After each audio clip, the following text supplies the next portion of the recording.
Chiro Hustle. Sit back and learn from the greatest influencers in the profession on the world's #1 chiropractic podcast. Before we dive into this powerful episode, please remember to subscribe to our channels and give us a 5-star rating on iTunes to continue hustling. This episode is brought to you by Chiro HD, Evo Creative Media, 100% Chiropractic, Chiro Health USA, Imaging Services, Chiro Moguls, New Patients in a Box, Pure Chiro Notes, Titronics, Sherman College of Chiropractic, Life Chiropractic College West, Pro Hockey Chiros, Pro Baseball Chiros, and the IFCO. You can benefit from our full list of sponsors by visiting our sponsor page at chirohustle.com/sponsors. Links in the description. Now let's hustle. Hey guys, welcome to episode 604 of the Chiro Hustle podcast. I'm your producer, Luke Paulette, and here's your host, James Chester. So today we had the opportunity of interviewing Kim Klapp. And if you want to hear about how to train chiropractic assistants with excellence, stay tuned. Welcome back. This is another episode of the Chiro Hustle podcast. It's episode 604, and I have Kim Klapp coming in today from Ann Arbor, Michigan. Really excited. Neither one of us are chiropractors, but we both live and breathe the profession.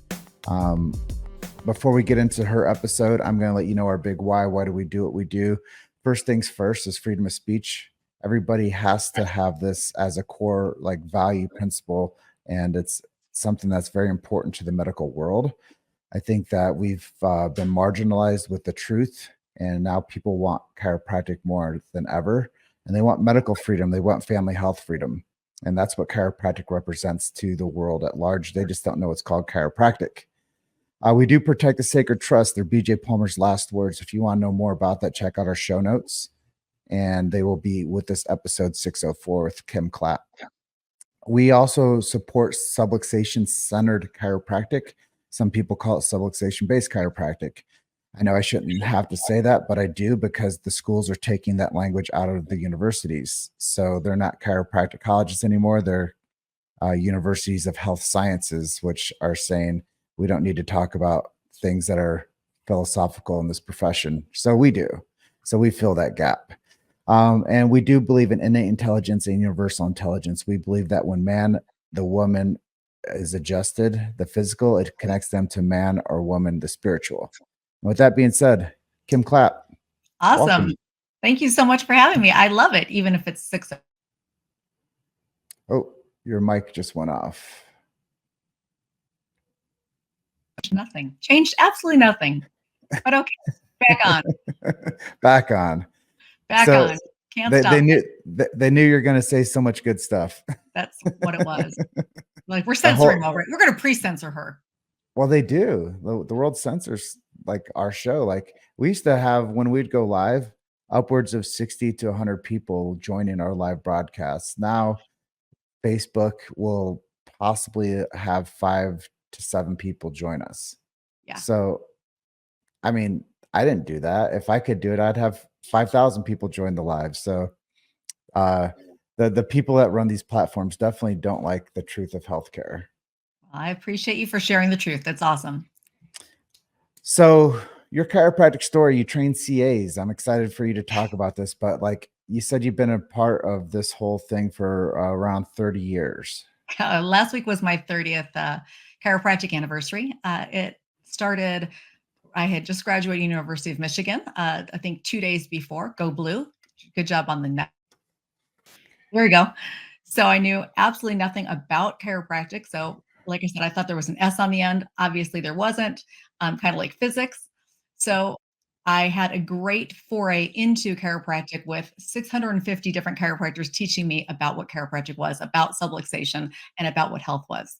So that was pretty incredible. 6 months later, became engaged to Dr. Tom Klapp. He's the one who did the interview. He was chairman of the board at the time. And after we got married, he decided that, you know what? Your organizational skills and systems and everything are so good at running an association. Wouldn't it be better used in my own personal practice? So he co-opted me. We found somebody else to run the association, and I've been running an office since January of 1995 and have been loving it. I love it. A little bit of that cut out, but I did hear the funny joke there, chiropractics. Yeah, I mean, I was just that clue free. So if I can come from that clue free to, it was great though. My dipping was then, 4 times a year, going to DE, going to ICA conventions, breaking bread with, the amazing Dr. Fred Barge and so many other awesome people in the profession, getting to hear firsthand about chiropractic from legends. I've been just super blessed about that. So that's been incredible. And along the way, started teaching other offices because there was back then a dearth of any kind of decent tools or systems or coaching for CAs. So decided to fill that gap, and in 2000 created Assistants for Chiropractic Excellence, hoping to help other offices streamline their practices as much as we get amazing 5-star reviews. I don't think we've had anything less than a 5-star review for the last couple of years. And it's just incredible to me what a difference that makes. So if I can help other offices to, run as smoothly as possible, make a bigger difference, that's what I would like to do. Well, I'm really curious. Growth. Like, I think that that's something that a lot of chiropractors desire. And we Mhm. were talking about this off camera. They just don't have a system in place to do that. What have been some of the ways that you've helped the offices that you work with the CAs get growth to make sure that their businesses are, super fun and productive? Yeah, well, great question. First of all, it seems so obvious, but just to stop and remember that, CAs, as you know, have way more opportunity for interaction with patients than the doctor does because they're, on the phone with them, they're texting, they're emailing, they're seeing them at the front desk, possibly before and after the adjustment. They're maybe helping out with scans, doing whatever in the practice. So there's so much more opportunity. And so for somebody who has that much interaction availability, for you not to have the most amazing communication systems and scripting and patient education platforms, et cetera, in place is just really silly because you're really missing the opportunity. Those CAs are going to affect that patient experience one way or the other. And if you just leave it to chance, probably they're going to say something wrong. Not all the time, not, mostly unintentional. No one's trying to sabotage a doctor's practice, but just by not being clear how important a positive mindset is and not being clear, hey, this is an opportunity for a review or a testimonial or referral. You know, just missed opportunities are what cause practices to be stagnant, and that's completely unnecessary. So what you're saying is it's not just the chiropractic assistant's job to answer phones, schedule people, and collect money.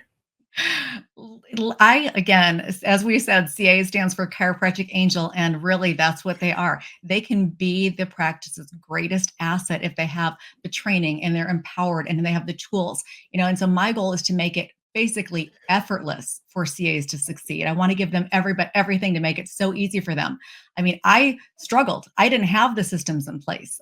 We had an awesome office. Dr. Tom was seeing over 500 patient visits a week before I walked in. So it's not like I built his practice. I'd love to take credit for that as the Michigan win, but I can't. So even though he was amazingly successful already, I attribute it to his charm and dimples. But really, things were done very haphazardly. There weren't the systems in place, so things, sometimes based on mood or chance, that's how things were getting done. I systemized everything. So yes, we went from 500 to over 700 patient visits a week, but more importantly, it smoothed out. There was no stress. Everything got done all the time. People were getting, our reviews were getting more positive and more positive. Patients were getting amazing results. That's really all that matters. But the point is, we want to make it easy. It took me 4 years to put together my first office systems reference guide because I had no template. So if I can, make it so I can hand someone a template and say, here you go, just cut and paste. I would love to do that. Make it easy for people. My personal quote is that if you make it easy, you can take it easy. And that's what I want. I want it to be so much fun because what we get to do as CAs, we get to help make miracles happen. We get to really, that's what a CA is, we get to be a teaching assistant in the practice since as we all know, doctor does not mean healer, it means teacher. That means CAs are actually teaching assistants. So we can then put that hat on instead of the, oh, I just answer phones and, bill insurance and greet people and collect money at the front desk. Well, I think, a lot of people that watch our show, they know that I worked in a clinic for the first 6 years of me working in chiropractic. So I had like day-to-day patient interaction too. And I think that it's really important for people to know that like the doc's life is really important, but the people working in that office is equally important. And making sure that people are all on the same page is like so valuable, because somebody that's not on the same page, I'm sure you've seen this before, one person can like poison the whole effect of a positive office. And if one person isn't like doing what they're supposed to and they're not happy or fulfilled, like that's a bad thing. So I think, moving into the next like transition of idea and question with you is, if people are looking for like a help finding this perfect chiropractic angel, is that something that you help with? It is, that is the smallest thing that I do, but it's finding the right chiropractic assistant. If you don't have the right person on your team, obviously nothing else matters. It's like you have to start with the right person. I cannot sing at all, so putting me in a choir is not going to give you a good choir. So you do need to have basic skills and hiring. What we find when we hire, I don't hire for chiropractic assistant experience. Well, of course, because I've been training CAs for so many years, but I never did. The point is you hire for characteristics. So that's what we put in our ads. We list the 5 characteristics that are important that I cannot train someone on. And then we make sure that they have decent skills for computer, et cetera, communication. And then we bring them in and train them. And I've got a 12-week training timeline that works super well in our office, to make sure that everything's done, keep them in, training on a good even keel where they're not going into overwhelm or boredom mode. But really, yeah, attracting the right person with the right characteristics, I think, is number one. But then your training system is number two. Most people stop with training a new CA, not realizing again that it's the continual reaching higher levels of excellence. That's what we strive for in my company, Assistants for Chiropractic Excellence, because there's always room for growth. There's always a better way of doing something. Hopefully, we're always evolving. And I think that by focusing on, one core aspect of your practice each month, it really does make a huge difference, because whatever you focus on expands. Well, I love that idea because training and the right aptitude is really important.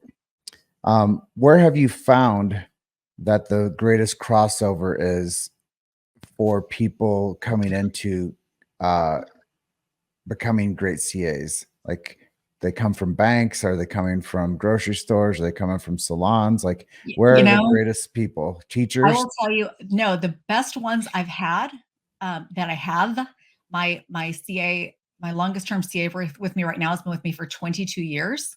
And she and numerous other of my CAs have come from a service background. Bartenders, wait staff, seriously, they've got that service. They understand, the serving of it, to love to give to serve out of abundance. So I love servers. They are rock stars when it comes to being great chiropractic assistants. They care, they pay attention, they listen, they smile, they get it. So instead of chips, they get bonuses. They do. And they also know how to, they know the little tricks about how to, evoke larger tips. Yeah. So Right. so you said long term, 20 plus years. Yeah. What are the systems that you put in place to secure people long term to work at their jobs at That is a chiropractic great assistants? question.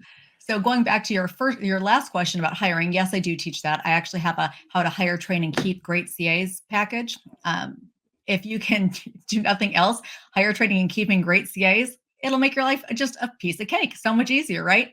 But what I find is, besides all the things I teach in that, making people feel appreciated. That's huge. Having the right culture.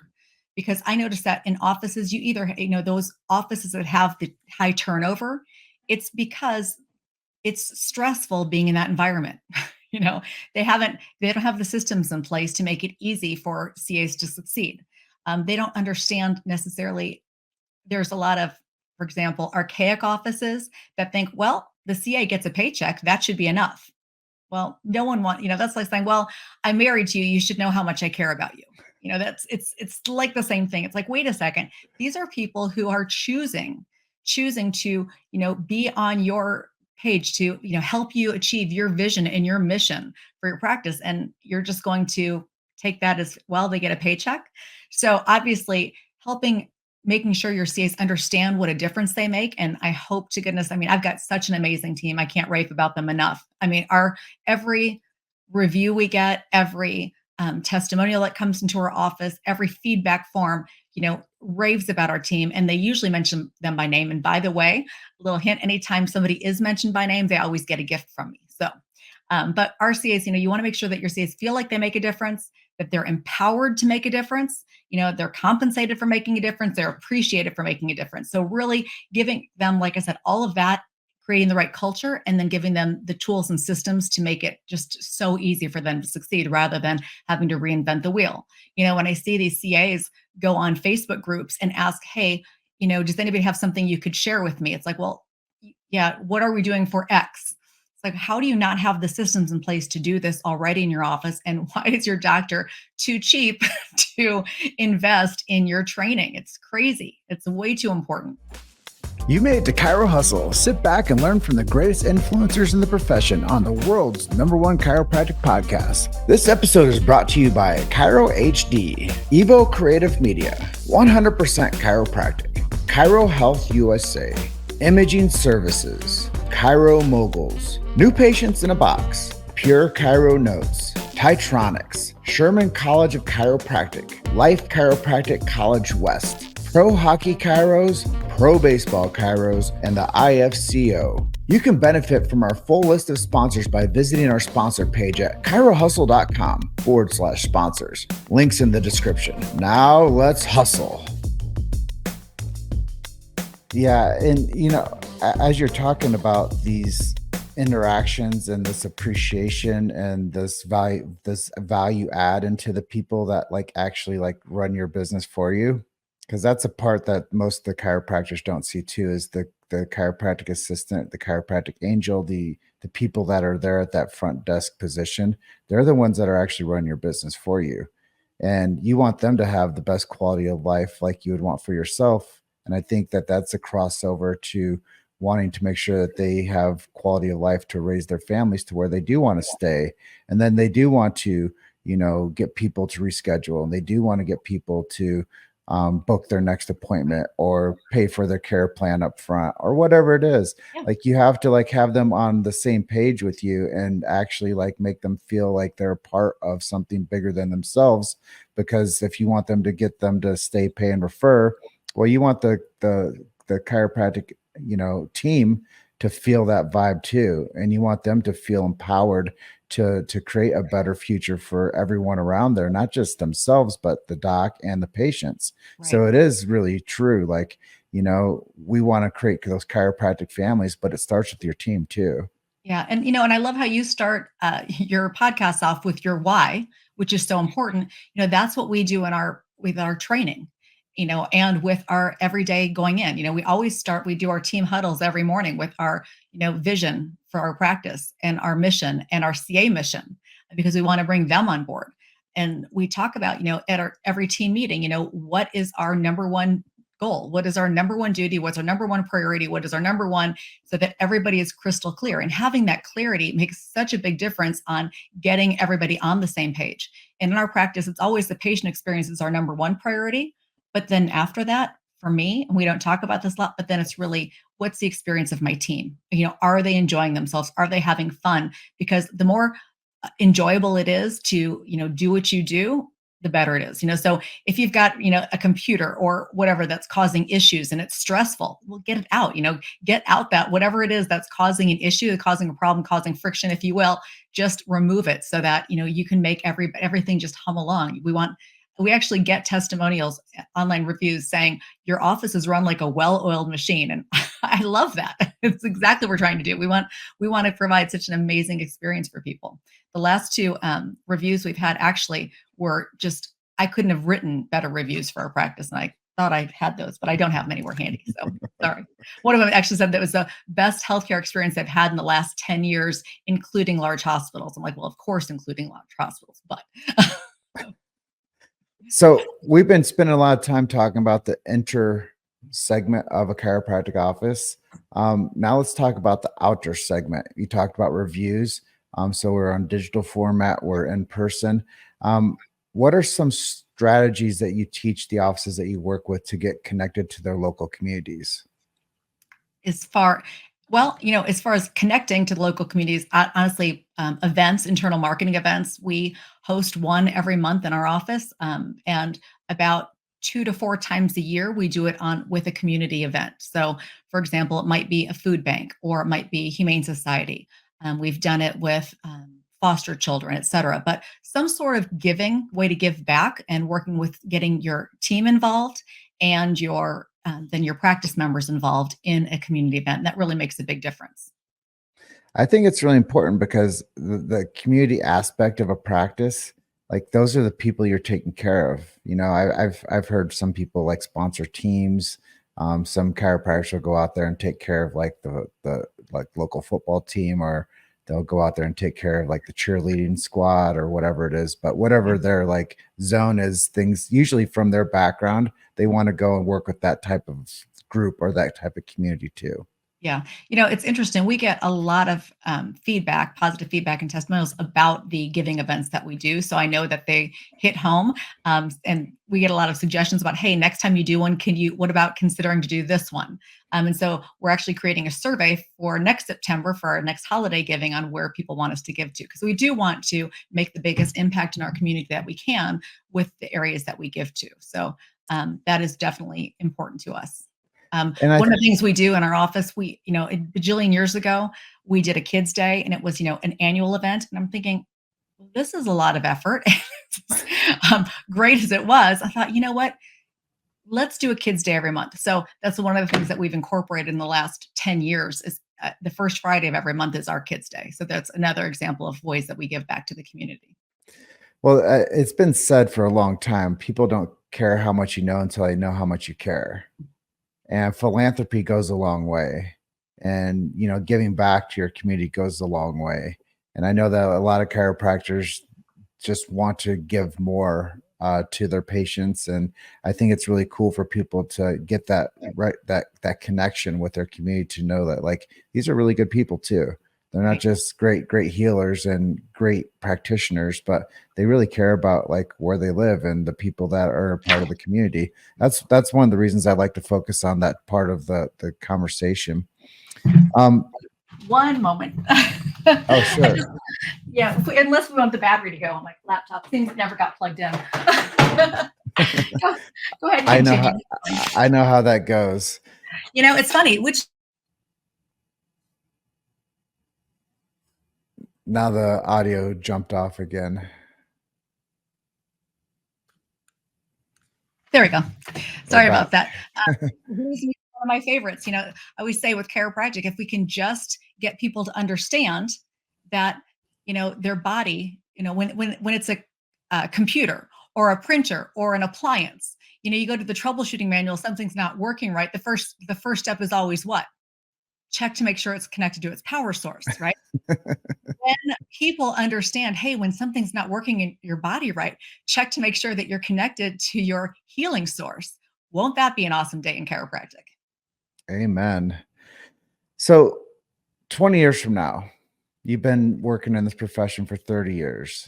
Where do you see chiropractic heading? Well, I will tell you that I am more excited about the future of chiropractic than I've ever been. And I think a lot of it has to do definitely with the strategic plan for the profession. So chiropracticfuture.org. I don't know if you're a big fan of that, but I am. One of the reasons is because my late husband, Dr. Tom Klapp, was one of the founders of that. So I'm super proud of him and his legacy with that. He'd been trying to get together, and many people in the profession had been trying, for many, many years to get some unity in the profession. But I really like that this one seemed to actually take hold. So I'm very proud about that. I am a supporter of it. Their concept is it's all about inclusion, unity without uniformity. So I love it. I'm excited about the direction that we're going, since it looks like we've actually got some groups working together. That another great example, One Chiropractic. Dr. Tom was also one of the founders of that. But it takes some amazing people with some vision and great leadership to come together. And I think we're seeing a lot of that now. Well, I also really appreciate the Chiropractic Futures group. I think that just similar to what we've done here with Chiro Hustle, is we've broken down all the barriers between techniques and colleges and associations, and we brought great people together to be passionate about one thing, and that's chiropractic. And I've been a part of that group for the past year and a half also, and I see that they are bringing people together with a major mission to protect the sacred trust and to do the right thing for the profession. So um, I would like to see 20 years from now, that being one of the fundamental things to protect this profession from the outside looking interest of drugs and surgery that has been on the doorstep of the profession for a long time. So I would always like to see chiropractic remain chiropractic for the principle of chiropractic. And um, I really believe that the Chiro Future Group is doing that. Absolutely. Yeah. Yeah, and speaking of that, you mentioned your late husband. You mentioned the some of the reason why you work and you support this profession. Who are some of the other people that along this journey that have helped form you into who you are today? Well, like I said, I was very lucky in my indoctrination into chiropractic to hang out, really break bread with a lot of the greats. I got to at I.C.E conventions have dinner with Dr. Fred Barge, the libidinarian of the I.C.E, who was just incredible, just amazing chiropractor, top notch. Definitely, that's my favorite. Dr. Jerry Klum. I would say the most brilliant chiropractor I've ever met in my entire life. I was very blessed to break bread with him many times. Dr. John Hoffman, super close friend. He was Dr. Tom's mentor and in his family, actually.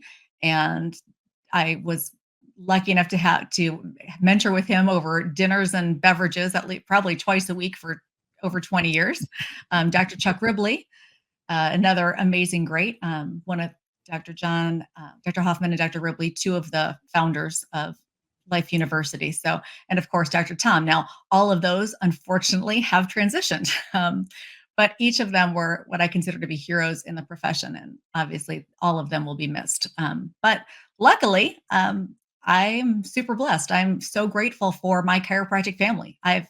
It's incredible the amount of people that I get to come in contact with through the profession, at different events, online, today. But so many people filled with that whole desire to give, to love, to do, to serve out of a sense of abundance. It's amazing how everybody is, focusing on the same vision, and my small part of that is, ask your CAs, how do we explain chiropractic? See what they say.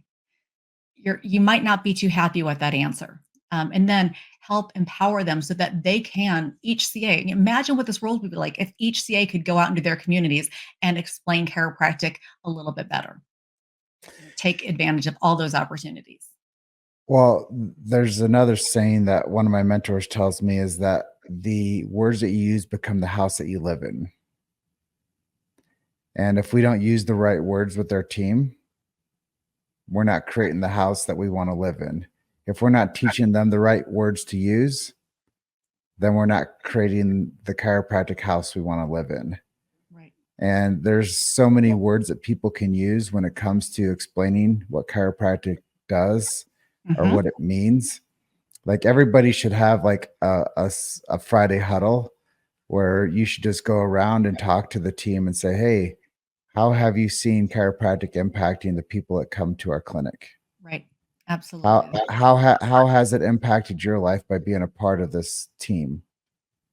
And I think that then you start to get to the fundamentals of, wow, I do love working here.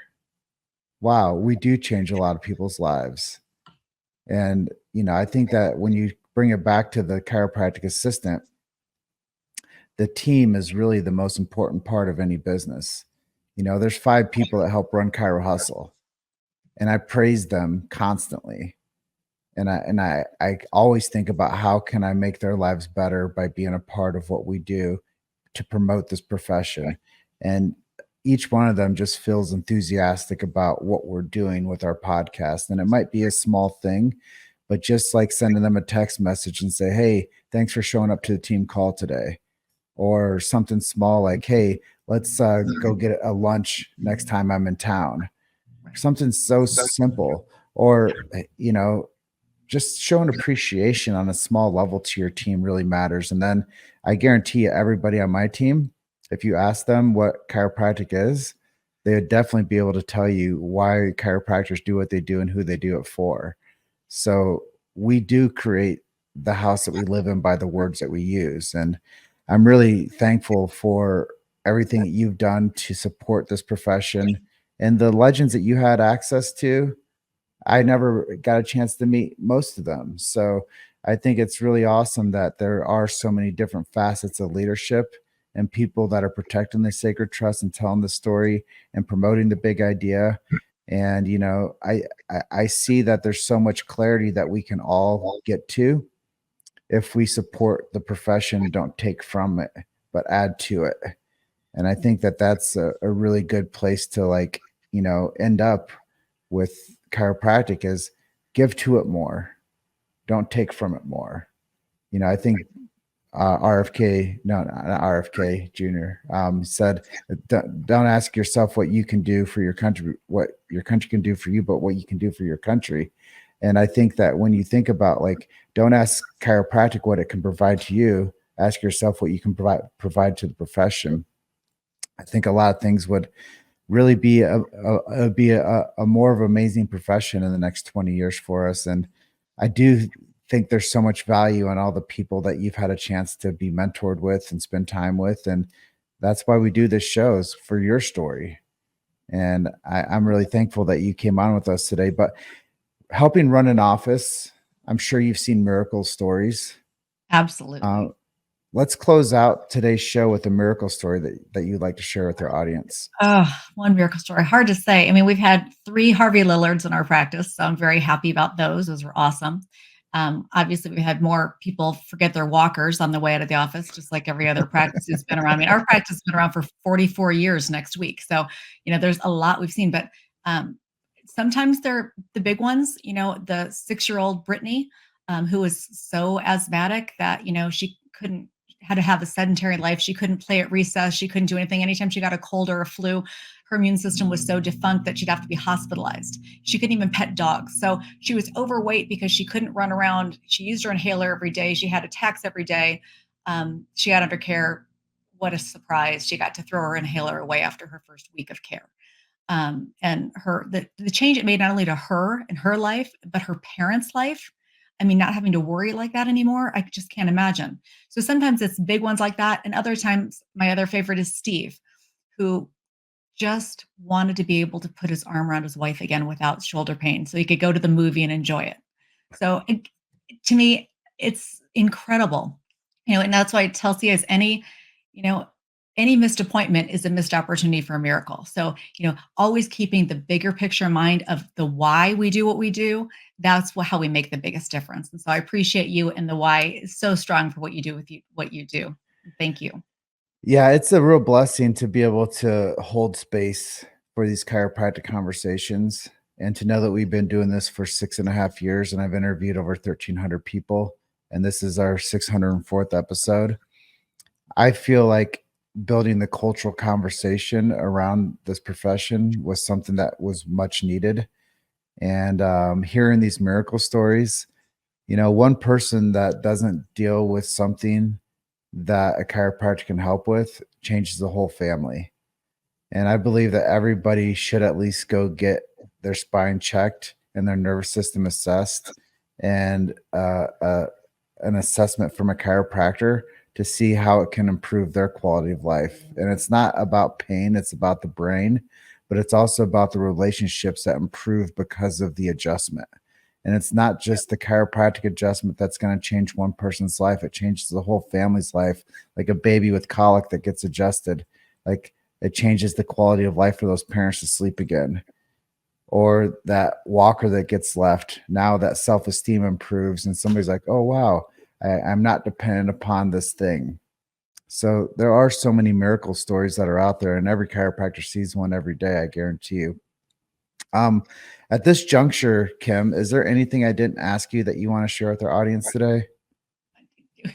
We could spend hours. We could spend hours. I mean, really, that's the whole thing. I focus on 13 different topics for an hour each. So, pick a question, any question. But no, I think just realizing that you don't need to overhaul everything you do in your office. I think that's really important for people to understand that, just small steps, incremental growth, the principle of Kaizen, just always continual improvement. That's what we strive for. Move in the direction of your goals and celebrate all your accomplishments.